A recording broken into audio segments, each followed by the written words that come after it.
very welcome. Enjoy your meeting. Oh, we will. It's going to be very exciting. I bet. The library is always exciting. I know, it's one thrill after another. Actually, it is exciting. All right, you guys are good to go. Thank you. Okay, we're recording. Okay, I'm going to call the meeting to order for Friday, September 25th at 1 p.m. And this is the boilerplate that's required, and I'm going to read it really fast. Pursuant to Governor Baker's March 12, 2020 order suspending certain provisions of the open meeting law, GL 30, section on the number of people that may gather in one place. This meeting of the Southborough Library Board of Trustees will be conducted via remote participation to the greatest extent possible. Specific information and the general guidelines for remote participation by members of the public and or parties with a right and or requirement to attend this meeting can be found on the Town of Southborough's website at southboroughtown.com. For this meeting, members of the public who wish to listen to the meeting may do so in the following manner: southboroughtown.com/remote meetings. No in-person attendance of members of the public will be permitted, but every effort will be made to ensure that the public can adequately access the proceedings in real time via technological means. In the event that we are unable to do so, despite best efforts, we will put on Southborough's website an audio or video recording transcript or other comprehensive record of proceedings as soon as possible after the meeting. Okay. First order of business is review and approve the minutes of the meeting on September 2nd. Don't we have to take I just have attendance? one petty thing here on page 2, paragraph G. Yeah. At least on the copy I have here, I was also among those who voted in favor. My name's not there, but it's not worth retyping. But just for the record, I voted yay on that as well. Oh, sorry, that was me. Not a problem. Okay. Amy, you had something? Yeah, don't we have to do the attendance so we know who's here, and then so we know who, don't we have to say who's here first? Yeah, we should do a roll call of all the. All right. Okay, let's do it. Alphabetically. All right, I think the first person is Jane.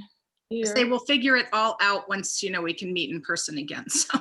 Yeah, so yes, I'm here. I'm present. David Eckford present. Marguerite Landry present. Janet Maney present. Oh, you're. Tim, you're on mute. Regan present. Amy as Donnie present. Good. Okay, so all present and accounted for. Anybody else who isn't on the board who's present? Okay, good. So let's move to the minutes of September 2nd. David, you had the correction. You voted on one item. Which section was that? Paragraph G on the second page. I'm not sure it's even worth mentioning, but I voted yay on that as well. My name didn't Okay. appear there, but that's okay. Okay, that was my error. Sorry. Any Not others? a problem. So a big thing is we do need to record the votes in the minutes. So that was a good catch, David. I didn't see that, and I read them a couple times. So thank you, and we can add that. All right. I'm sort of sorry I brought it up, but anyway. No. No, it was good. Well, there were also, Amy pointed out a couple typos. I don't know. Yes, I think Ryan sent around a corrected version that took those out. Okay. Once I hit N instead of the space bar, and I It spelled does not cow. include it does not include the error Mr. Eckberg just pointed out. So that needs to also be Okay. amended. So we can move to approve the edited minutes. All right. I move to approve the minutes of the September 2nd meeting as amended. I second. All those in favor? Aye. Jane Aye. Davis. One of the things they've been doing in other meetings. Oh, I'm next. Marguerite, All right. is Yeah, they- to make the- this the faster. chair has called on people. So I don't know if you just want to go through alphabetically everybody and then they just Okay. say aye. They All could right. do that. Okay, so I'm I, David spoke, Jane spoke. Next person is Janet. Aye. Okay, and Kim Aye. and Amy. Aye. Passes unanimously. Is that okay with everybody? I think that Yeah. might make it go easier. Okay. Yeah, I think that will be faster. All right, I'll do that. All right, how about reports, discussions, the director's report? Okay. Any questions? Let's go right into budget discussions. So I don't know if any of you watched the selectmen's meeting. It was it was 5 hours. It was good. They did an initial budget presentation from Brian Ballantine this year. There's going to be some, so just sort of looking ahead at next year's budget, because I guess that's where my head is at. If that's okay, we can start with that. We will be getting sort of the budget calendar that we usually get around this time of year, probably before our next meeting, if our next meeting is going to be in a few weeks. So at that point, I think in October, we're going to have to start having our initial discussion about the library's budget for FY22. So I don't know. I mean, you guys probably haven't really thought about next year's budget too much. That's, I would say I'm always like a couple budget cycles ahead. So if there are, you guys can have a general discussion if you want. We don't have a lot of information at this point other than the town does not really want us adding new positions in the budget for next year, which that's not a surprise to me. I hope it's not a surprise to you. We weren't really planning on adding any new positions for next year. And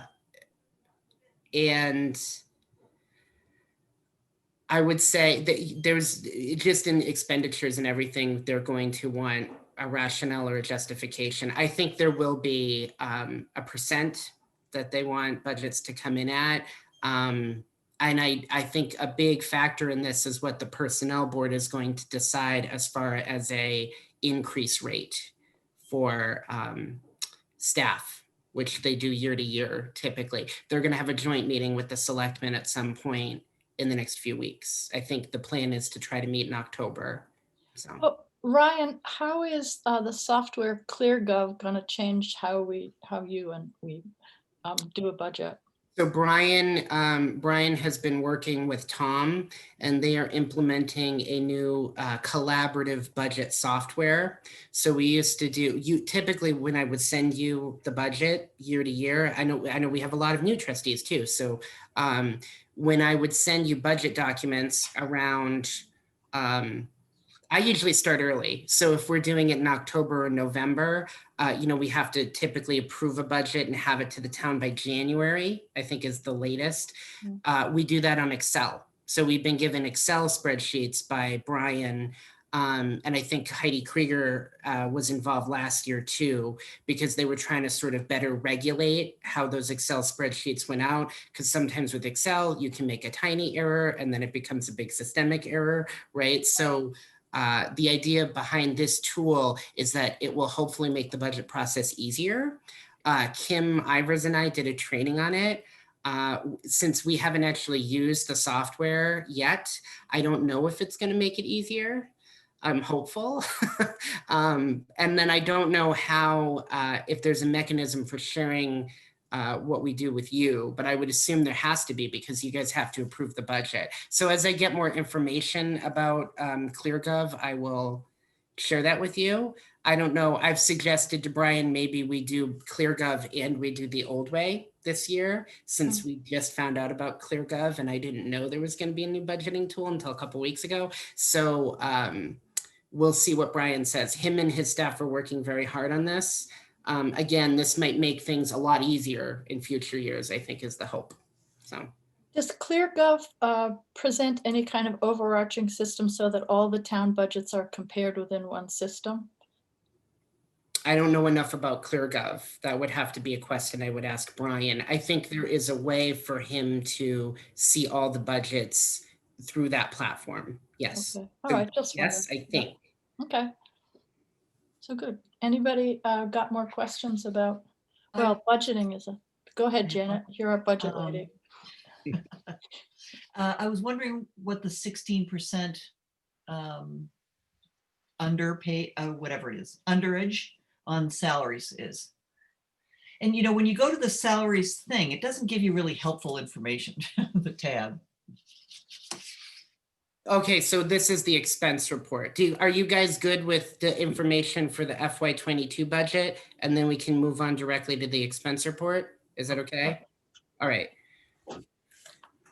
So that, Janet, you're kind of pointing out something I sort of don't like about the format of the expense report. So the expense report is like a snapshot of where we are now. And that that M to M, it's month to month variance, is talking about like what we should have paid out Right. as far as salaries at this point versus what the actual is. So it basically breaks down the library's budget in sort of a month-to-month cycle, which we sort of don't do budgeting that way. But the reason why you're seeing a big variance there is specifically because starting in July, we made the decision not to pay part-time staff if they weren't actively working. And because there were more limited hours, you know, we're still doing curbside pickup, and now we're doing curbside pickup 6 days a week, but we weren't during initially in July. So those staff members were not paid. I would just say, I don't think any part-time staff member is working the same number of hours that they did pre-pandemic. Yeah. So that's all. That variance may increase. I would say it's likely that we will have part-time salary money that goes back at the end of the year, depending, unless for some reason there is more opportunities to pay part-time staff, but right now there are less. Thank you. Good question, Janet. I wonder if ClearGov will make it possible for you to keep track of monthly expenses as well. Is that part of it? I believe it's more the annual budget. Okay. That's my understanding. All right. It's sort of this month to month, but you can see, so just because we're on this topic very quickly, I will say you can see why I don't like the month to month variance, because if you look at the same column where we're at with computers, it says we're almost 300% over. And that's because we do a computer purchase at the beginning of the year, and then that almost zeroes out the line item. So a lot of the line items are really tiny, but see, we don't purchase computers month to month. We don't like get a little Right. piece of it and then put it in. So it's the same with dues, because with dues, we pay the majority of that is a consortia payment that we pay to CW Mars in order to maintain our network membership.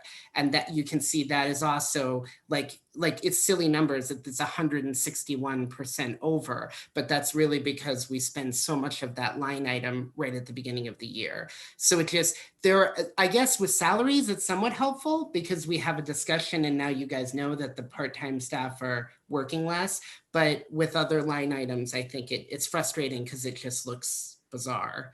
So that expense report, you have to get to know it, and it's like it needs an explanation for almost one line every single month, because it looks out of whack, but it really isn't. So.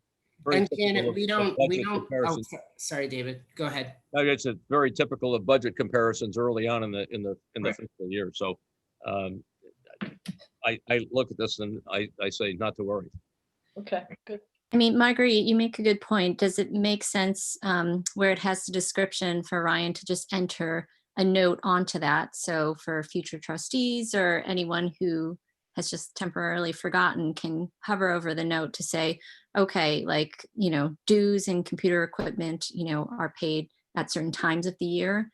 So Ryan, if you could put like for dues when typically they're paid out, that'll just give some perspective to anybody who's looking at the budget if they have any questions.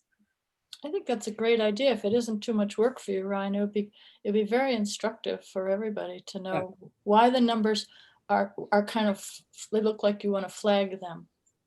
Anything that needs explaining. Good idea, Kim. The other option would be to eliminate the month-to-month variance, but that's. We've tried that. It was not popular. Right?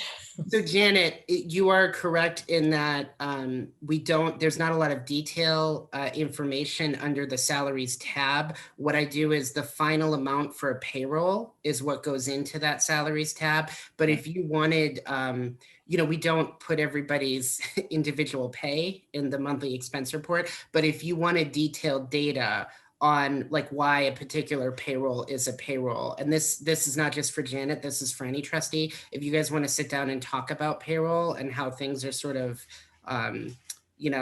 schematically put out, I'm happy to go over that with you. I just think it's more of a one-on-one conversation versus meeting, but Just in the budgeting, in the budgeting sheets where it breaks out the different salaries for the different categories of employees and stuff, it would have been nice, it'd be nice if that tab showed that, if you're going to show variances, at least give some information on it, but I don't think it's a big deal. I was just curious.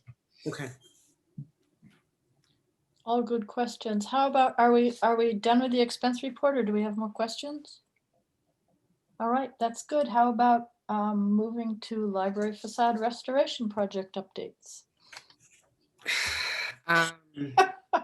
So the contractors are here. They have been sawing on the roof most of the morning. So Pat is really happy right now while she's trying to answer phones for curbside pickup.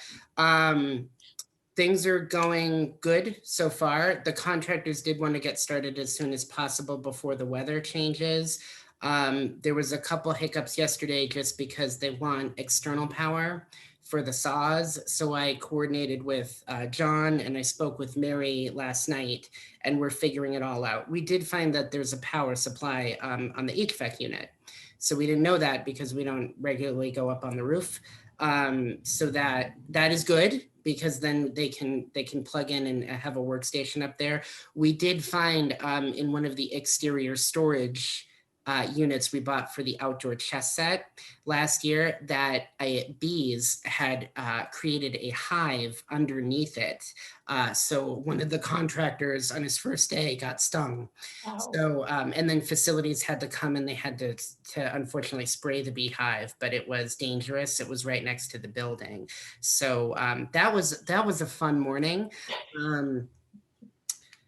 So we have, this is also a good segue. We are starting to have weekly meetings on starting on October 1st with Mary. John is going to try to be there, and then the subcontractors. So I think we had talked about that before.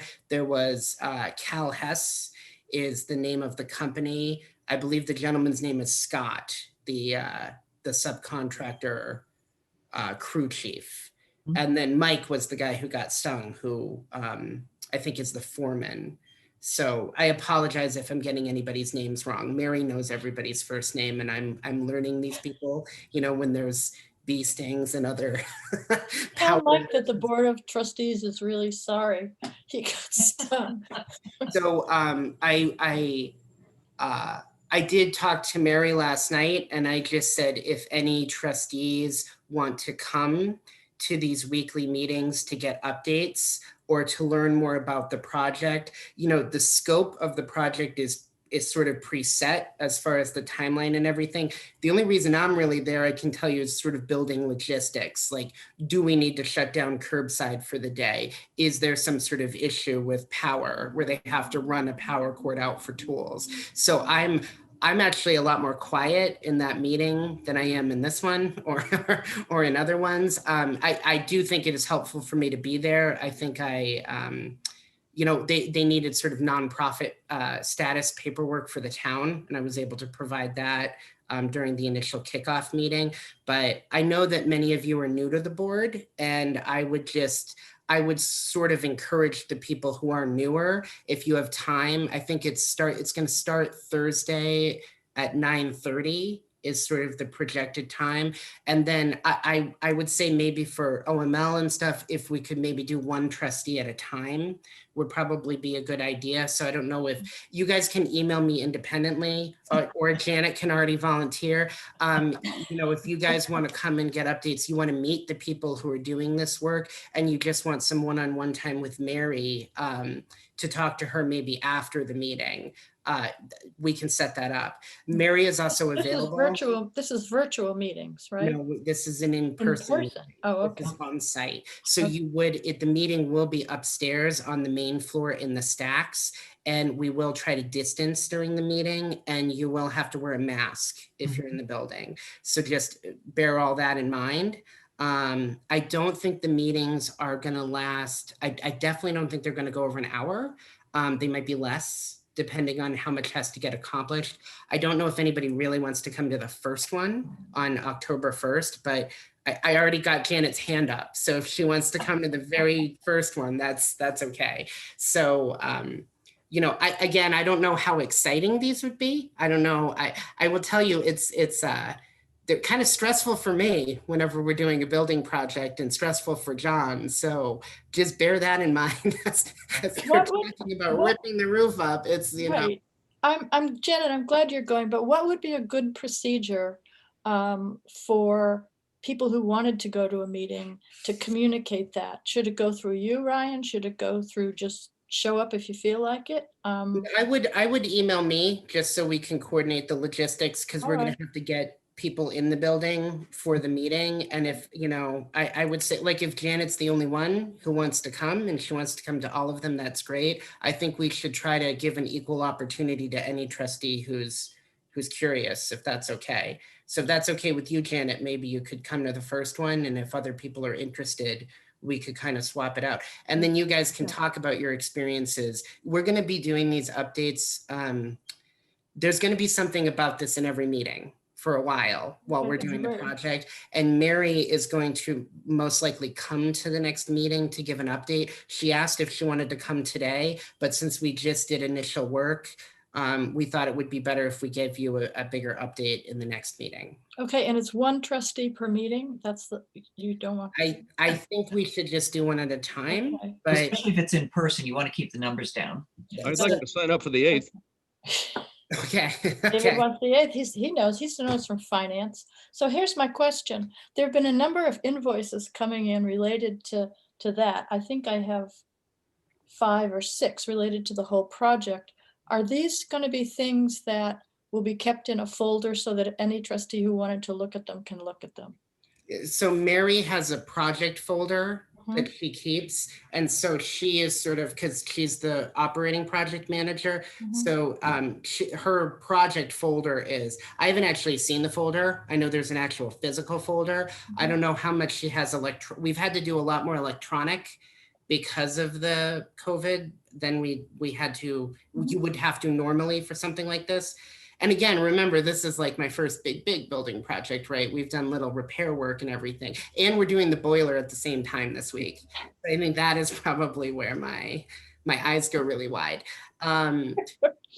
But I think we can give access. I know with invoices, I don't pay the invoices for the CPC project. I forward them to CPC to pay, because it's coming out of CPA funding that was authorized at town meeting. So it's actually Andrew Mills who gets the bills and then works with the admin assistant there to authorize payments. But as soon as I get an invoice, it's a public document. So if you guys wanted to review the invoices that I'm forwarding to CPC, I can make those available. I think Mary can make details about the project available. We can ask her this in the next meeting, and Janet can ask her this on the first, when she comes to the first one. We can, again, this is sort of my lack of familiarity about a project and about working with an OPM this way. This was different with the assessment, because we were just kind of taking a look at the building. We weren't really, restoring it. So, Well, I can think we've find all got this out. we've got a lot of skill in fiscal matters on the board. I think it I don't know, what's the sense of the group that it wouldn't hurt to have access to I mean, some of those invoices are huge. I mean, the one that I saw was like 28,000 from the architect. And I think, I don't know, my sense of it is that we're the Board of Trustees. Maybe it wouldn't be a bad idea if we just had access to the large amounts, small amounts, Yeah. and how everything is going. I don't want to make more work for them, and I don't want to make this like an additional piece of stuff that everybody has to go through. But we do sort of have a responsibility for Absolutely. oversight. Yeah. Not, I think it's fine. Go ahead. I Jane. agree. I'd love to see just more transparency and just to have a spot where we could digitize things and have access to it. And I think this would be a good exercise to get in the habit of, especially as we're thinking of, a potential bigger library renovation down the road. We can essentially use this as, a jumping off ground for getting used to this sort of construction and keeping track of things and making sure that we have the information accessible when we need it. well, that's good. Put it like a system in place for us. Yeah. Yeah, I think I agree with that. I agree with all that, but I also want to say that I think we run the risk of micromanaging things that that are already being adequately managed, if I understand how the whole thing works. So I think there's a balance here that, yes, we want to keep informed. We want to be transparent, but we don't want to be intermeddlesome. And I know that's not what you mean. Yeah, I think we can find a happy medium. Like, I'm not looking to add a lot of administrative work to anyone, but if there's a way that we can, just make sure to organize it in a way that we feel comfortable that we have enough information, then that's what we should do. Mhm, Agreed. agreed.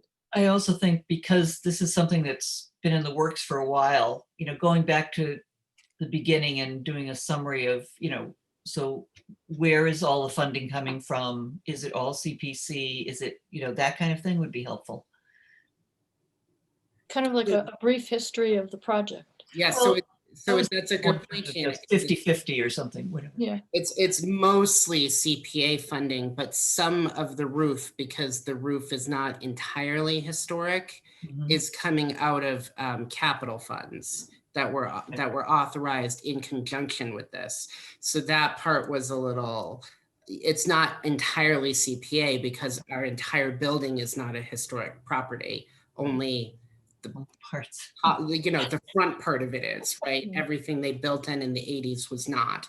So let me talk to Mary and we can definitely talk to her about this. I mean, some of you, Janet and David, definitely will see her in the interim before we have a next meeting. And so you'll get to talk with her one-on-one, but we will, I'll have her come back and report to the board on how to do this. I will say, sort of going to David's point, the invoice, when we get invoiced for something, the work has been completed. So you're getting a bill for work that has been done. So I don't think there's any harm in asking what we're paying for, but I would just say the understanding is not that the invoice is up for debate. A bid, That right? makes sense, right? Like at that point, the vendor has completed what they said they're doing and they're billing you for it. So, but asking what this is, why we're doing it, that is part of I think the role of the board as the authorizers of the project. And this is also something that might be helpful to the CPC, who has the direct authorization to pay the bills, right? So the invoice line, which I didn't know, I had to ask Ryan about it because Janet sent me an email and said, well, what's going on? And that was a really good thing to do. Was the invoice comes to John Parent. He checks that the work is done. Then it goes to Mary Balso. She checks it. Then it goes to Ryan. He checks it. Then it goes to Andrew Mills at CPC. And he actually, as the chair of CPC, signs the invoice. So he's technically paying it. And then it goes to the treasurer's office, and then it goes to Brian Ballantyne, and then it gets signed by David Beery, who cuts the check. So there's all these Right. steps. At which point is it Andrew Mills who says, I got a bill for 28,000 from the architect, but he said he was going to do the work for 20,000? I mean, where is that step in the process? We're hoping That's Mary. Mary. Because what? That's Mary's what? the manager. So Mary sometimes, and I will say Marguerite kind of gave a good sequence, but sometimes John doesn't get the bill. Sometimes it's just Mary who gets it. And then Mary sends it to me in order to send it to the CPC. So I see everything. But the first stop is Mary. And if they're billing us for work that has not been completed, that is actually Mary's responsibility to then go to them and say, we're not paying this bill until this work is completed. or you like this is not what was authorized and what we're not paying for. So Mary is the first step. And then Mary and I typically have a conversation when the bills come in too, just to, go over everything if I have any questions. So it's another step in the process to have you guys look at it. It might be the right method to either have sort of individual trustees who are up, if they have questions about things, to ask Mary directly, or if we're going over bills and you want me to pass along questions to Mary, I can do that too. Now I really feel like Mary asked if she should come to the meeting and I told her that we didn't need her, and now I really feel like we did. So I feel kind of bad, but I'm just interested in the process as much as anything else. I don't think we need to look at every invoice, as long as No. I think our responsibility as a board, correct me if I'm wrong, would be to make sure that there are steps in place, that the monitoring happens, that the work gets reviewed, that the billing is what they agreed to charge us for whatever. Right, that's a really good point. I was encouraged to know that it goes through many pairs.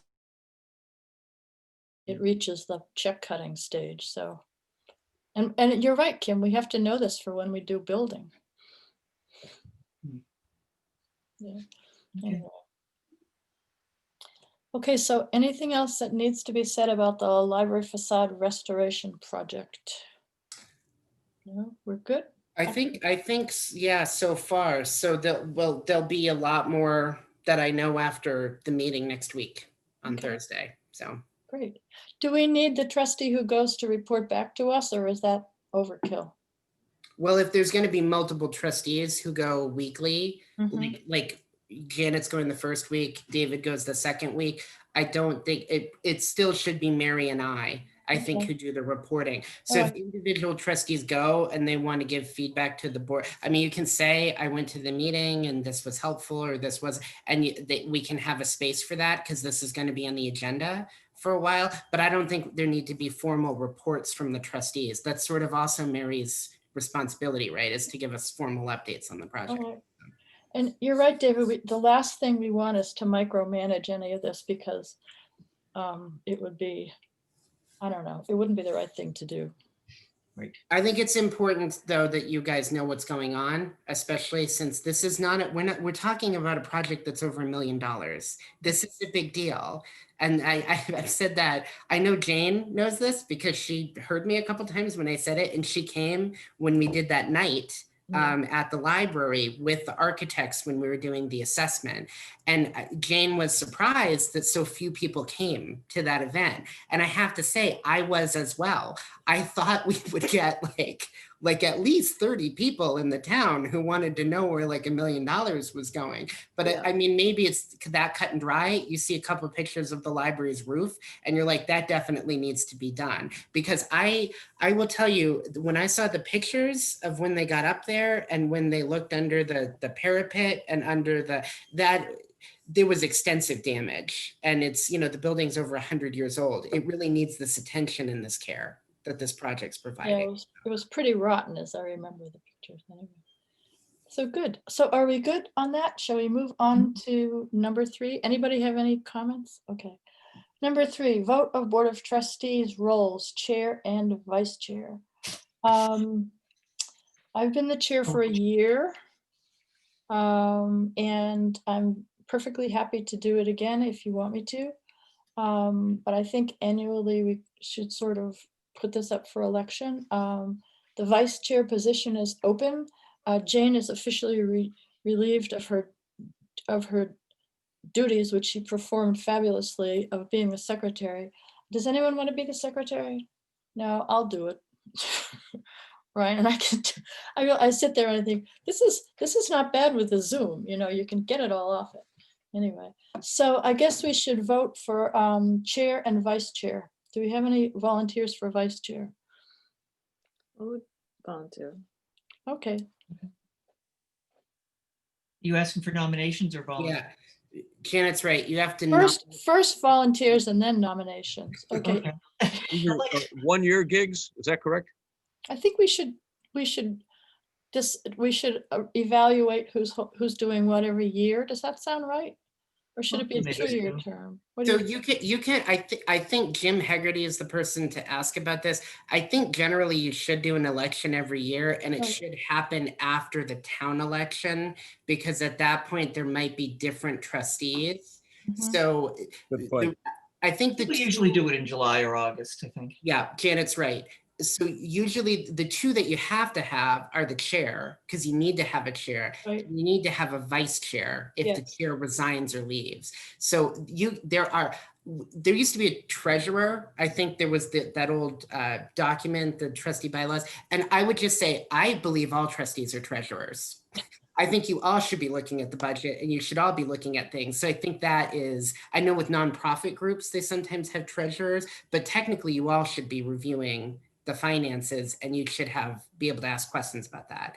Yeah. And then with the secretary, I have volunteered to Marguerite. I know no one really is super excited about taking minutes. I know no one really wants to do that. If you guys want me to do that, especially in the Zoom environment, I can go back, watch the meetings, and take notes. I've already taken some notes during the meeting.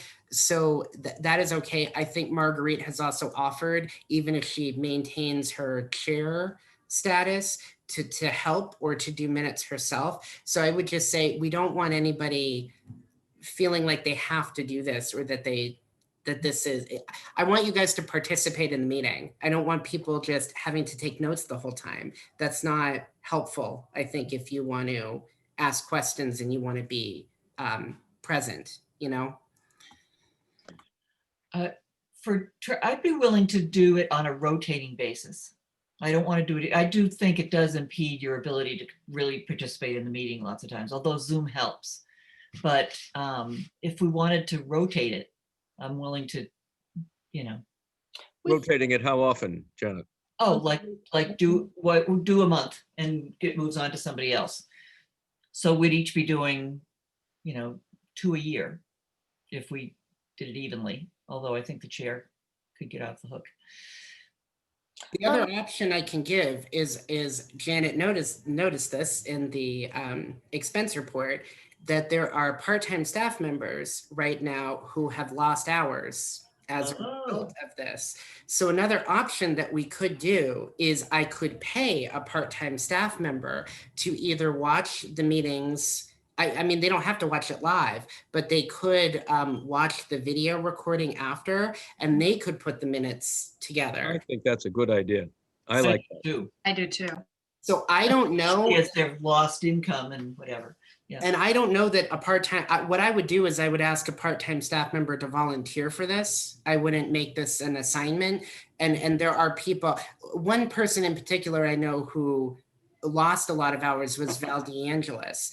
And I think Val would be really good at this potentially. She was a member of the MTC for a while once they were formed, and she represented the library. So she's kind of familiar with board and committee work. So I would just say she's one idea. There might be other staff members who are interested in this. We could even possibly rotate it depending on who's available. So that's just something I wanted to throw out there. I know that the Board of Selectmen, there's a couple other people who have hired people just to do this work. Advisory does when they can.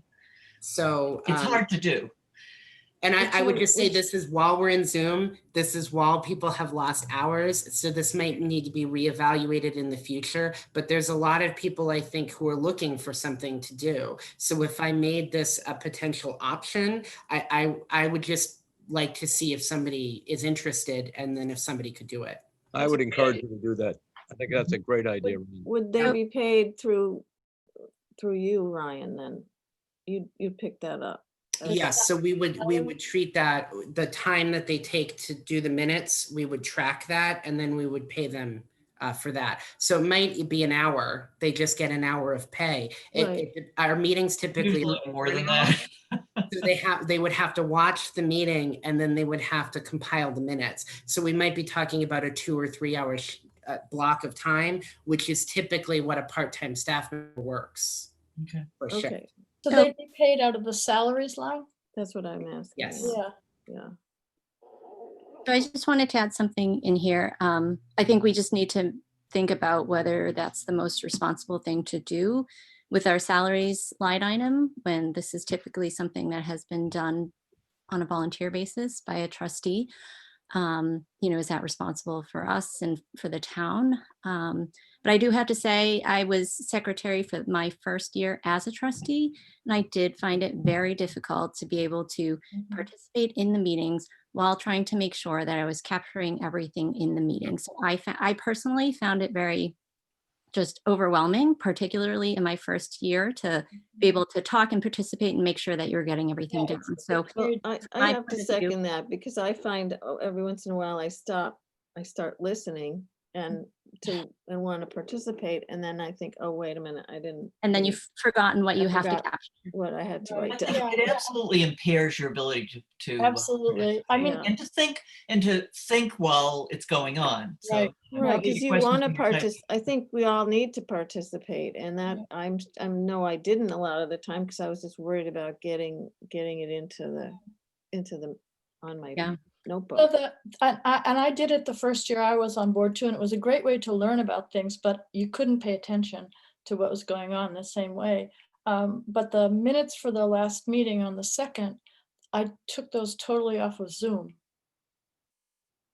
It would Yeah, be I easier think now. Zoom Yeah. would help, and having the Zoom meetings would be able to make it easier for us to be able to, put it out to a member of the staff to do it. I would just say, like, I would, at least for the first couple, want the same person to do it to try and get some consistency, rather than having someone new kind of figure out how to do it each time. But that's just me. But I would leave that up to you, Ryan, on. No, I agree So- with that. If Val were interested in doing it, and you said that she is familiar with this kind of meeting and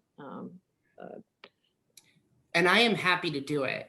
I should say that, and maybe it makes sense for the next couple meetings to have me do it, and then that could be a template and a model to follow. It also gives me a sense of the I time. think that's stepping. Okay.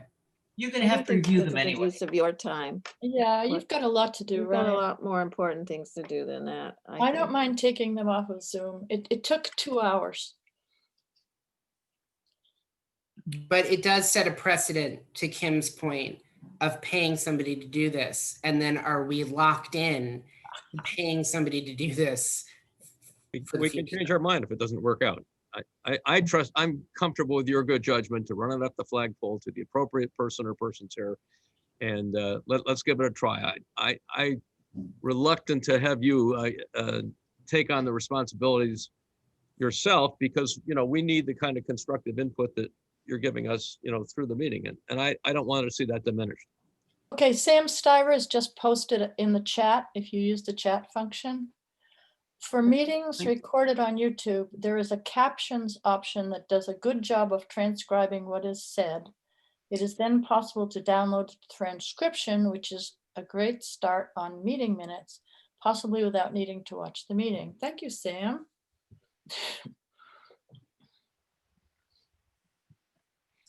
So, I mean, I would like to give it a try. I think that's a great suggestion, Ryan, and it's a good use of, some hours, particularly for a member of the staff. And, I just made my point that it's just like, I want to make sure that we're thinking about what we're spending our salaries money on. But, in my mind, it would be justified because I do think it allows trustees to participate more fully if they're not also so concerned about, trying to catch everything. And, I think it works a little bit more with Zoom, but, I would like to give that a try if that's something that the board would recommend. Do we need to vote on it, Ryan? No, no.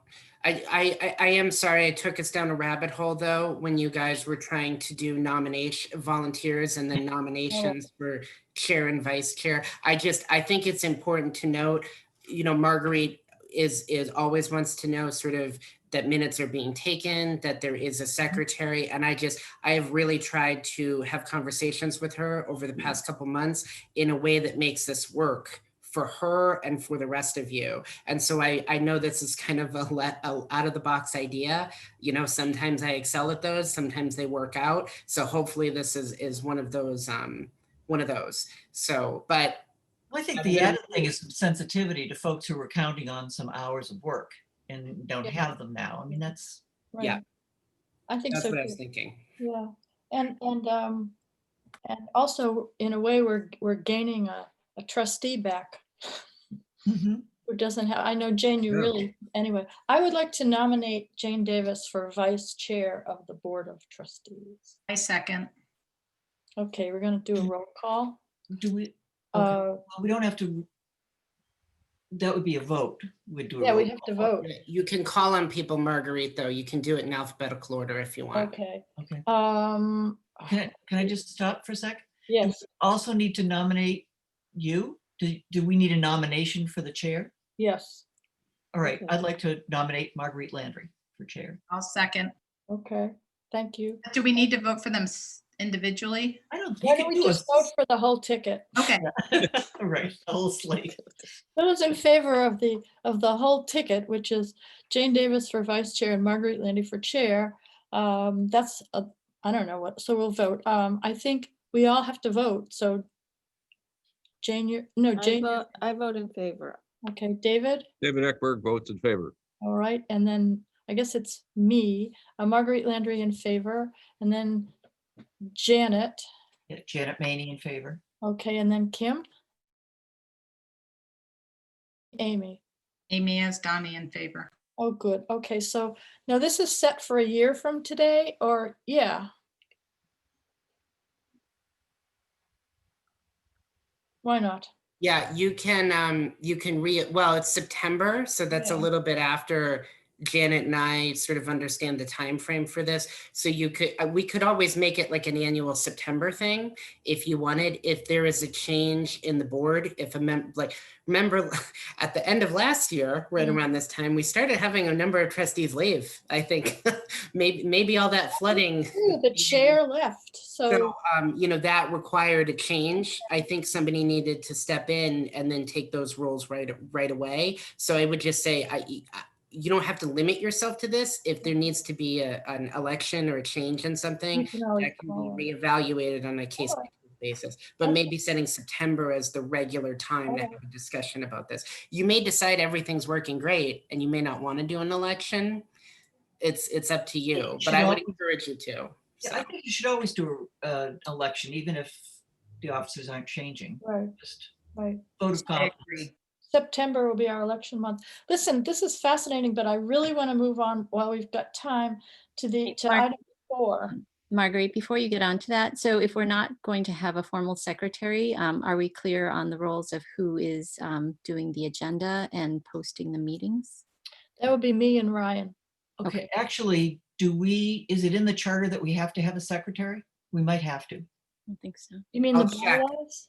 I Okay. asked Jim this a while ago, though, when there were elections, and he said the only ones we needed were chair and vice chair. But I will ask him again. I will double check. So if it is required to have a formal secretary, I will get back to you in the next meeting. I mean, someone can have that title without actually taking the minutes. They can post them or whatever. What does the Board of Selectmen do, or what did advisory do when they have someone do their minutes? Is that the secretary, the non-member of the board? They don't have a secretary. Okay, good. No. All right. Well, We- that really we- good. Advisory used to try to hire someone to do minutes and would get somebody for a few months and then they'd leave and whatever. So No, we it's- just had that person post them All right. to Well, everyone. This is, I'm excited that we will provide hours for a staff member. I Mhm. think that's great. Okay, let's look at inclusivity, diversity statement and discussion, if everybody's okay. This started out with David bringing us a reading in the Westboro Library statement that was published in June or early July, and then saying, do we want to do anything? And we sort of started the conversation on that and felt, yeah, but we wanted to think about it a little bit, if I'm saying this right. And then during the week, I think I sent you copies of the American Library Association and Right. the Mass Board of Library Commissioners statements. And I wondered if we could simply just vote to support one of those instead of doing our own statement, because the thought was that it would be probably more subtle and effective and long-term effective to instead use a lot of focus on getting unheard voices out there into the collections and the basically kind of forefronting literature that people might ordinarily not get to. So the feeling, as I understood it, was maybe not spend a lot of time on a statement, but to spend a lot of time figuring how we could kind of refocus our good collection to emphasize some of the stuff that we have. And I know Jane sent me a list of, I think, the books that the Isabella Stewart Gardner Museum put forward, which looked fabulous, by the way. And maybe we could do I sent something that like to that. you, Ryan, too, if you know. I copied Ryan on that. Did Yeah, you I get think that? I sent it to everybody right Yeah. before the meeting. Oh, okay. Just recently, yeah. I mean, Okay, this yeah. afternoon or something. Anyway, No, so that that was- was one possibility. So do we, I guess the issue is, do we want to do a statement of our own, or do we simply want to say on the website that we support the position of the MBLC and link to that? I'm more in favor of action than statements. So I like the idea of having a collection that reflects, the statements that are those statements, and our feelings on things. I also thought maybe a couple of other prongs, like I'm sure you do, but maybe make extra efforts to get people of color as staff members. Oh, And Yeah. also to maybe have activities that might promote, just having the whole thing be a little more focused towards that. Activities for children or adults that, I don't know, broaden everybody's perspective or highlights issues, We did do several years ago a conversation with a woman who ran an Islamic center, and it sort of was, at the time, I think there was some violence that was occurring against people who were Muslim. Mhm. And the idea is that this sort of community group was doing this effort to try to tell people more about like the religion of Islam, and that it wasn't, not everybody who believes it is violent, because that was sort of, I think, out there at that point. So I think that was one of the best programs we ever did. They actually were sort of pursuing contacting libraries to try to set up these information nights. And the woman who we filmed it. It's a feature on Southborough Access Media. So I would encourage you guys to watch that one. We try to always have diversity in our programming objectives. Really what I'm focused on right now, since even though we're really busy and even though we've got a lot going on, we're also trying to do sort of pathfinders to library resources. And I'm calling those LibGuides. So we're doing them on sort of a number of fronts. We're doing some teen room LibGuides, which are sort of pathfinders to the actual technology items that we purchase. And the idea is that these are step-by-step guides. But this is kind of expanded to some of the staff's readers advisory work, which is sort of like, there are times I don't want to do full length descriptions and recommendations of the books, which is what we do for readers advisory. Sometimes they want to do a book list on a topic. That's kind of come out of the work we've been doing. So that I think some of the initial LibGuides will be sort of focused on diversity. We may even do a specific Black Lives Matter LibGuide. So it might feature books in our collection, but also resources. So online resources. Jane, what you sent me from the Isabella Stewart Gardner was great.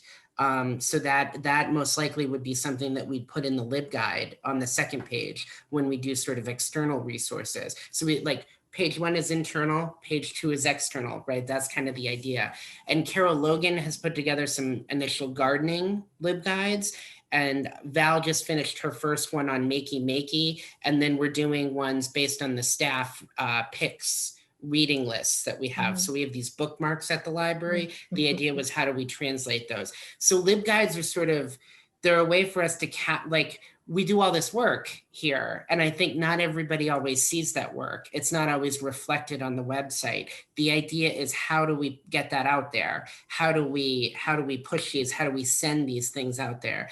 And Amy and I have had some initial discussions.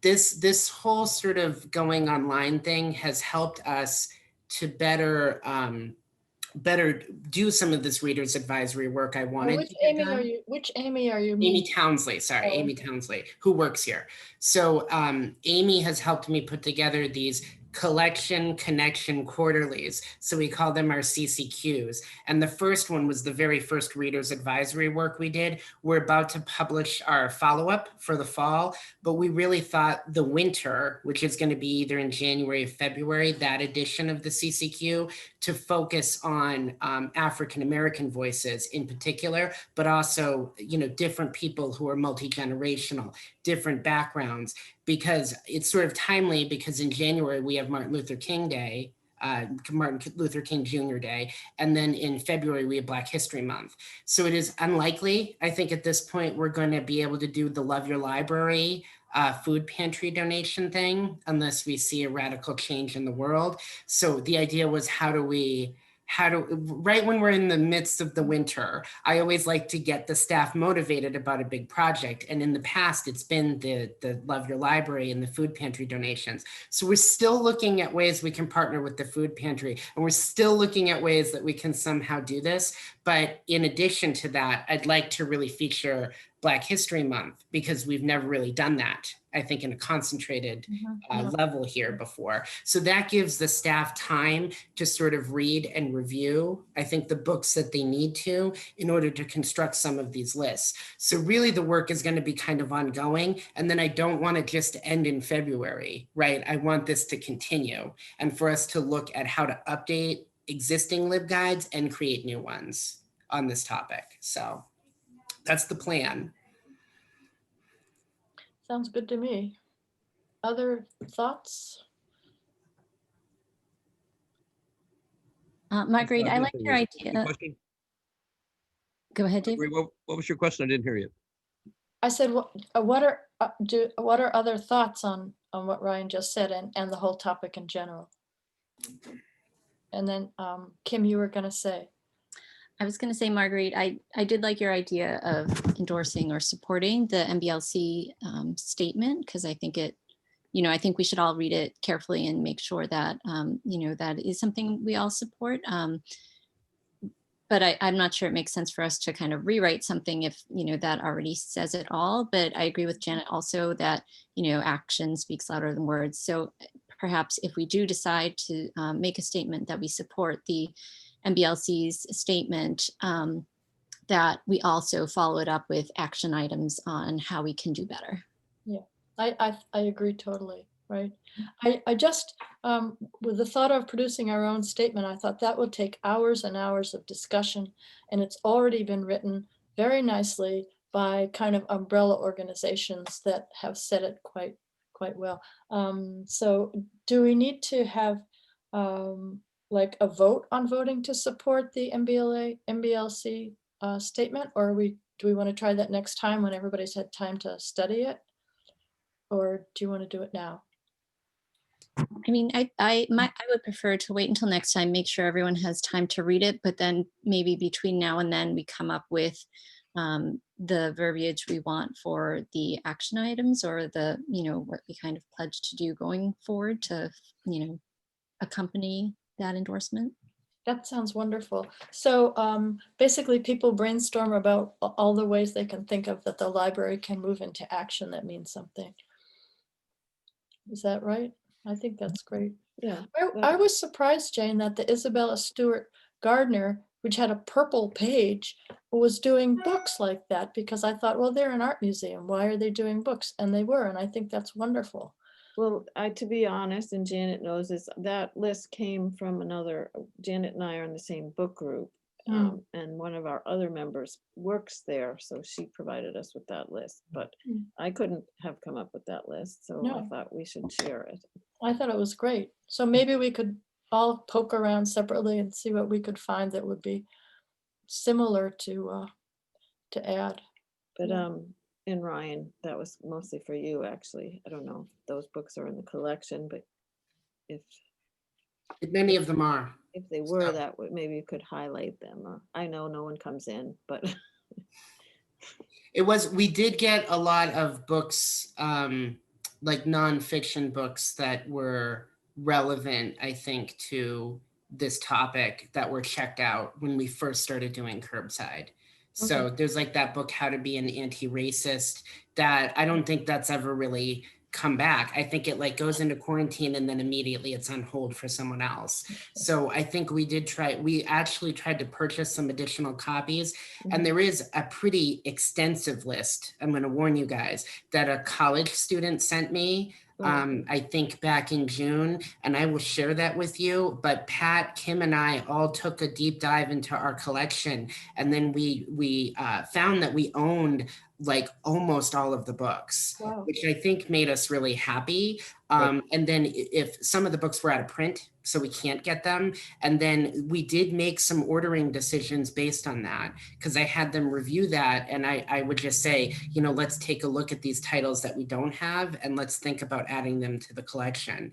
And so, you know, that list was, I think, helpful to sort of, you know, as a gauge on how well we were doing, sort of with the diversity of our own collection, and then with some ideas on how to expand it further. So I would just say, I love Kim's idea about action items, and I would say sort of making sure that we're dedicated with our ordering process and acquisitions to getting titles like this moving forward has to be important. And a programming action item, I think, is also, you know, trying to have diversity of programming, trying to maintain, you know, different differences.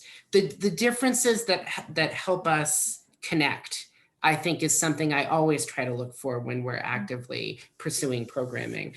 But you know, programming is pretty much on hold right now. And then remember how we were going to have a program budget, guys? It wasn't that long ago, and now that's gone. So, you know, another opportunity might be to look at grants that I would imagine we will see some form of LSTA grant come out of the MBLC, if not in the next year, in the next couple years, that is dedicated to this topic, and looking at how it can help libraries fund programming initiatives, collection initiatives. It's kind of asking our library to rethink what it's emphasizing.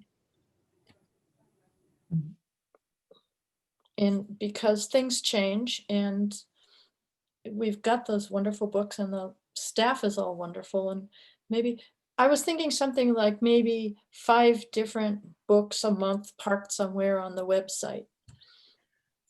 So just something where you've got pictures of the covers or something like that, just so it's a consistent thing, and it doesn't, you're right, it doesn't stop at the end of Black History Month. I always hate the flavor of a month thing. I mean, there's a lot of important topics out there. So maybe there could be an activism thing, because, you know, information on climate change, you know, that's still really, really important also. And I'm not going to try and say which is more, but yeah, you know what I mean? It's, you don't want it to just be one thing. There are a number of important topics out there. Well, Ryan, I like the idea that you guys are creating LibGuides to be able to essentially aggregate, you know, these resources around a specific topic. And like Janet said, it doesn't have to be this one thing in a month, but if you're creating LibGuides that, you know, capture a variety of topics and things that people are concerned about, then, you know, we can have a section on the website where it's very easy to find that. So, I mean, I think like what you mentioned about having like a lot of those titles, diverse titles in our collection already. I mean, I think it's great that we're really proud of the collection that we have for a library of our size. And maybe the work that we need to do now is to, you know, surface a lot of that in just different ways that appeal to people, to what's on their minds right now, or, you know, for people for different topics. So, you know, I think that we're in a good position to do that. And I'm really glad to hear that you guys have been creating LibGuides. It is how we source the data, that because we've already done some of this work, but people, I think, don't know that we have. So it's how do we highlight that better? How do we better market ourselves was something we talked a lot in strategic planning.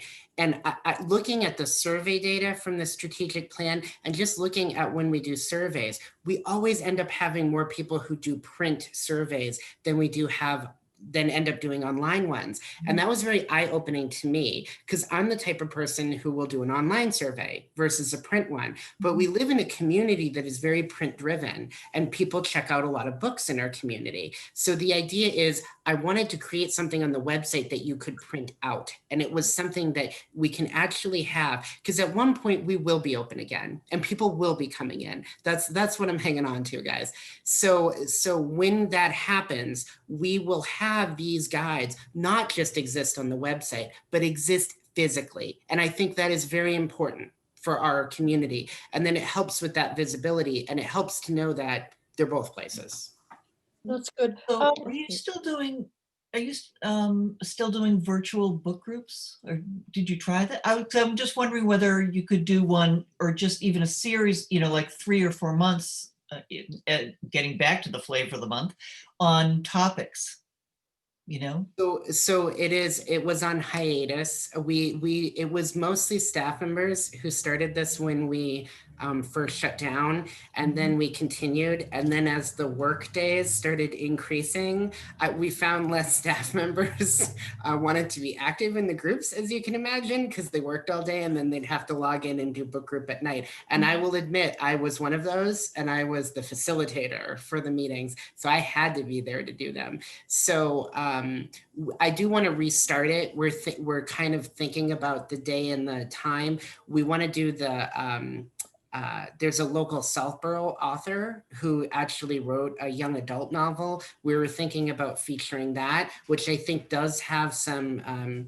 diversity topics that it covers. So the hope was to have that be an initial entry point. And then Janet, I think you're kind of hitting the mark on the head right now, which is when we do help support book groups or people are asking us for recommendations, this work kind of carries into that as well, right? Is that because book groups, I think, like to be topical and care about what's going on in the world too. So a lot of times, like Lynn Ferran's First Wednesday group, they'll do a nonfiction title if they think if it's topical, if it's something people want to read about. So often Lynn asks Leah for suggestions, and if Leah's helping us construct LibGuides for this, those will kind of be fresh on her mind, right? So This is really good. And do we want more discussion now, or shall we all kind of brainstorm on our own and come back next meeting with ideas, or should we just like present them to Ryan and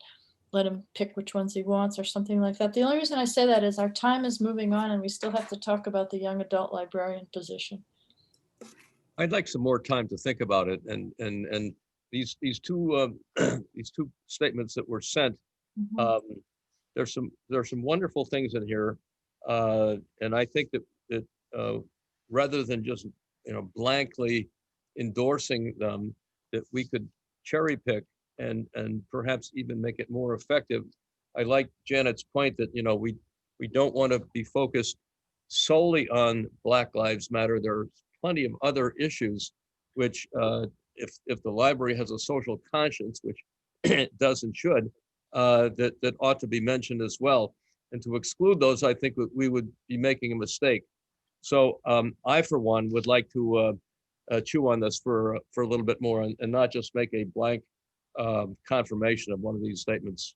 Would you right like to write a draft of would you like to prepare a draft then? Or what's the sense of the meeting? What do people want to do? I don't want to decide yet. I mean, I think there's a lot of things to think about and weigh, and why don't we put this on Why the don't we agenda put for this next on time? the and we next can month's reevaluate. agenda? All right. Yeah, I think we should. That's a good plan. It's a good idea, but I think it needs time for everyone to. Yeah, it's huge. And I this will is like check, we're done. No, I don't will know. share that I was involved in an organization, not in Southborough, but somewhere else, and they did a Black Lives Matter poster on the front of their building, and the community reaction was extremely negative. So it's not, and mine was like, so you put it up, so what, who cares?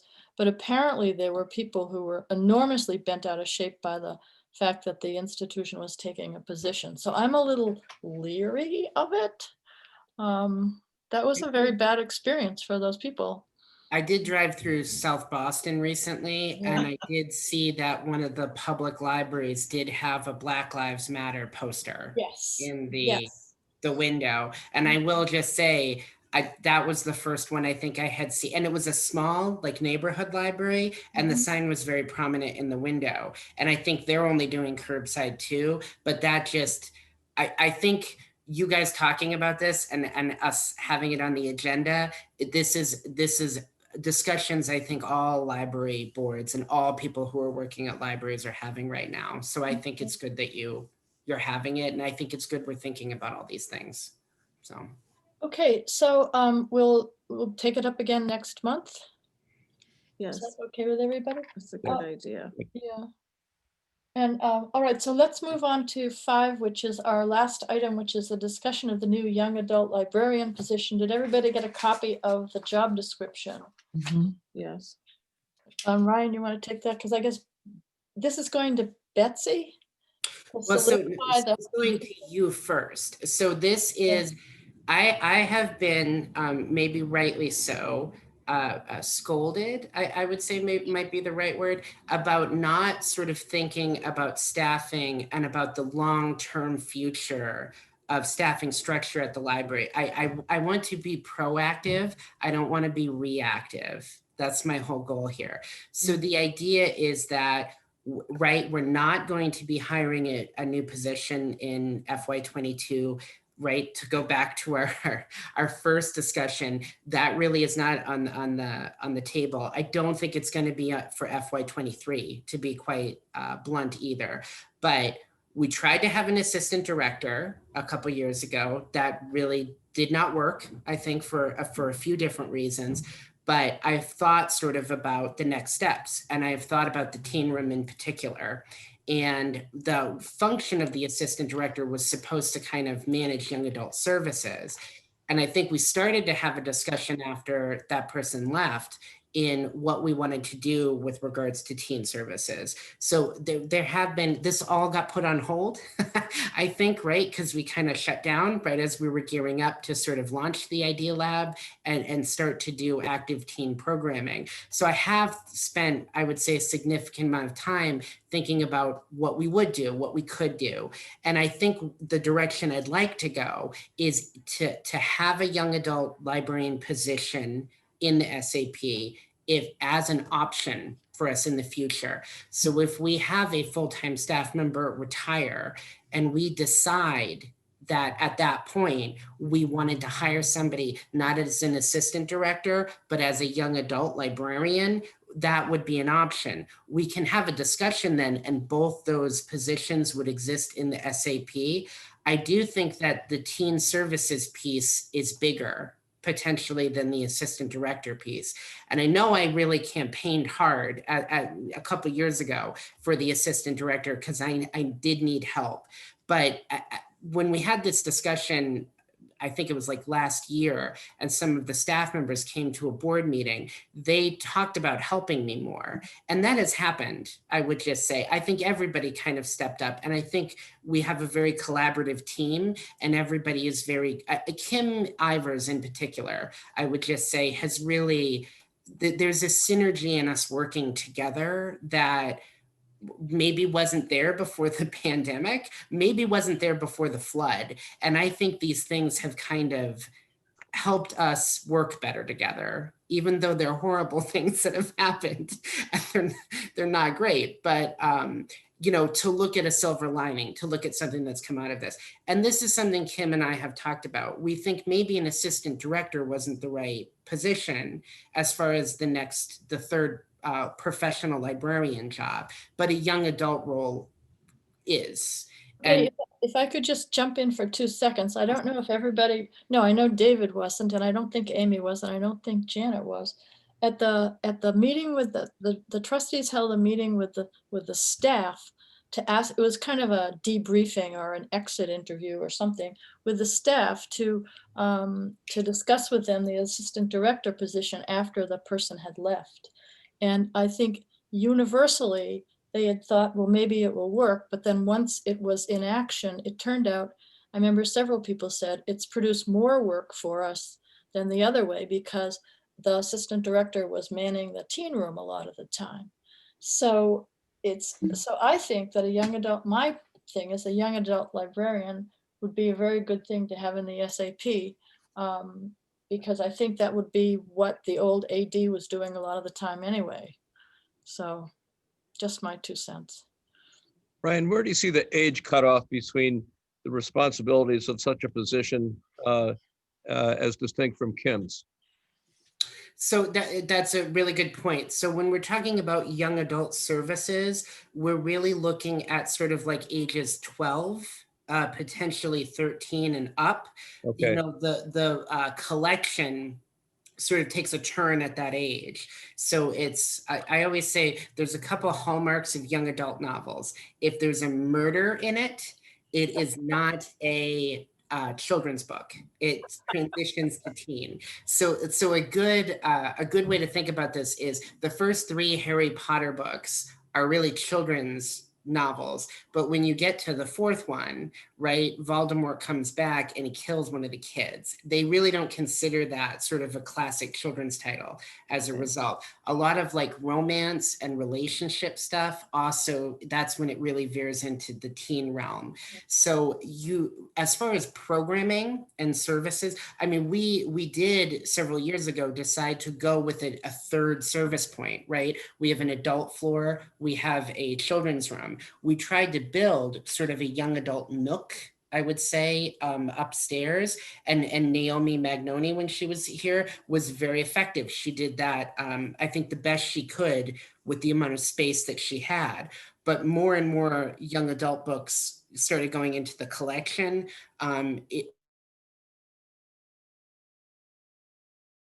Concerned interest in teen services, because when kids got to be 11 or 12, they age out of Kim's programs, and then there is no programming that is sort of attracting them back to the library. And we did find that more of our teen collection was going out to adults than it was to teens. So that was, I think, another factor, is that we're sort of buying books for high school students, but they're not coming in. So part of this is kids are, they have a lot of activities, they're very scheduled, but we want to start a teen book club. We want to have educational programs. We were going to do a learn ukulele program.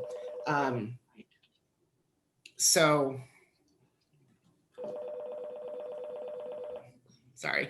So I would just say that's sort of where we're at with the idea of, we really want to cater to the teen audience to try to get them here so that when they are older, they're like aged out, I'm using the term, out of Kim's programs, that there's something that keeps them coming back, that the library has something for them as well. That I think is important, because a lot of people sort of, we've gotten this feedback in strategic planning too, is that people sort of rediscover the library as adults, or if they become parents, and they really start bringing their kids in again when they're old enough to start coming to story times and toddler times. But to me, there's a missing link, right? That was sort of what was happening. Right. And when we talked to kids at Trottier, they did say, these are the things we'd like to see. Right. These are the programs. Brian, I have to split at 2:45, so I just want to jump in here. Yeah, I need to go in a minute too. Yeah, I have number to- 1, I see that Jay Dietz on personnel has written this job description. Yeah, we wrote it together. Okay, and then you edited it. So do you need us as trustees to approve this job description? Which will mean we have to probably read it and then approve it next meeting. Well, I have some Let's do that. suggested changes too, so. Okay, yeah, so let's- why don't we let's bring it up table for it next meeting? and All right. I back can to- send them to Ryan. Okay. Okay, that's good. Okay. All right, thank you. So are we, any other business that shall properly, et cetera here? Are we, no. okay, not for thank you, me. everyone, and have a good month, and Ryan will be sending stuff to you. Okay, I guess we have to move to adjourn. I move to adjourn. I second. Okay, all those in favor? No, say- one at a time, right? Yep, David. I Davis, David, sorry. Okay, me, Landry, I. Maybe Uh, I. Okay, Kim. Megan, I. Okay, and yeah, Amy. Amy, you're on mute. There we go. Aye. Okay, done. all right, the meeting is adjourned and I will see you in a month when we figure out what date we're actually going to end up using. This may be a. Are we another not doodle poll. fixed on this on the third Thursday?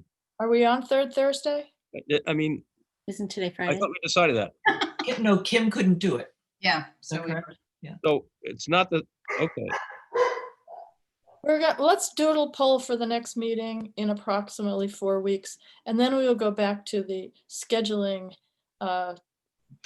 thing, okay? Best times that worked for everybody this round were Tuesday in the afternoon Yeah, and Friday in the afternoon. So I will probably send out times for those unless somebody has other suggested times, but I know you guys are all really busy.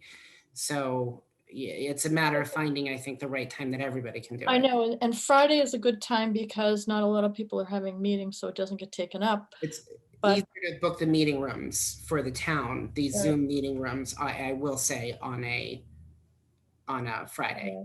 So why don't we do the doodle poll? And also we've lost Jane, so we don't know.